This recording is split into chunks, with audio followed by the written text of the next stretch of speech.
আজ আমি বানাচ্ছি এঁচোড় চিংড়ি। এঁচোড়টা ঘরেই ছিল, চিংড়ি মাছও একটু ছিল ফ্রিজে, সেটা দিয়েই ভাবলাম আজকে রান্নাটা সেরে নিই। এঁচোড় চিংড়ি, এঁচোড়টাকে আমি হলুদ আর নুন দিয়ে সেদ্ধ করে নিয়েছি।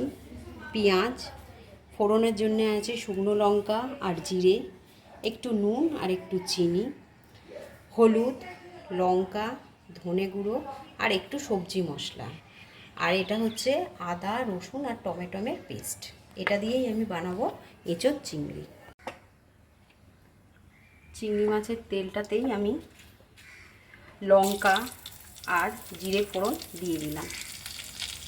একটু ভাজা ভাজা হলেই এতে আমি দিয়ে দেবো কুচি করা পেঁয়াজ।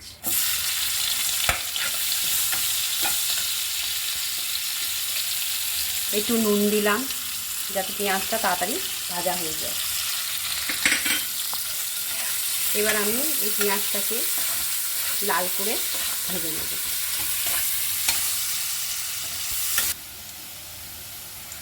পেঁয়াজটা লাল লাল হয়ে ভাজা হয়ে গেছে। এবার আমি দিচ্ছি পেস্ট করে রাখা আদা, রসুন আর টমেটো। ভালো করে কষিয়ে নেব।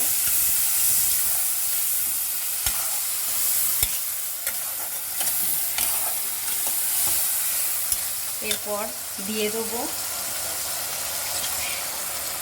দিয়ে দেবো হলুদ, লঙ্কার গুঁড়ো, সবজি মশলা আর ধনে গুঁড়োটা।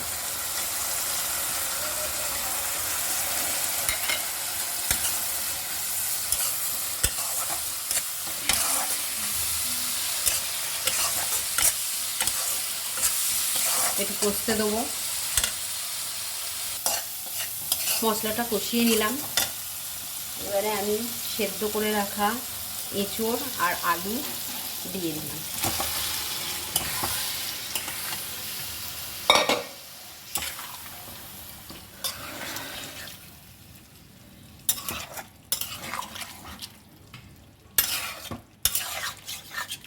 একটু ফুটলে চিংড়ি মাছটা দিয়ে দেবো।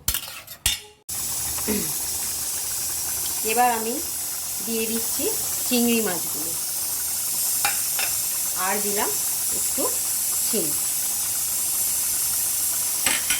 সাইডেই বসিয়ে দিয়েছি একটু পেঁপে সেদ্ধ, কারণ আমার বরকে ডেলি পেঁপে সেদ্ধ একটু করে দিতে হয়, তাই আমি একটু পেঁপে সেদ্ধও বসিয়ে দিলাম। এই যে এঁচোড় চিংড়ি আমার রেডি হয়ে গেছে। এইভাবেই এঁচোড় চিংড়িটা আমি করে নিলাম। নমস্কার।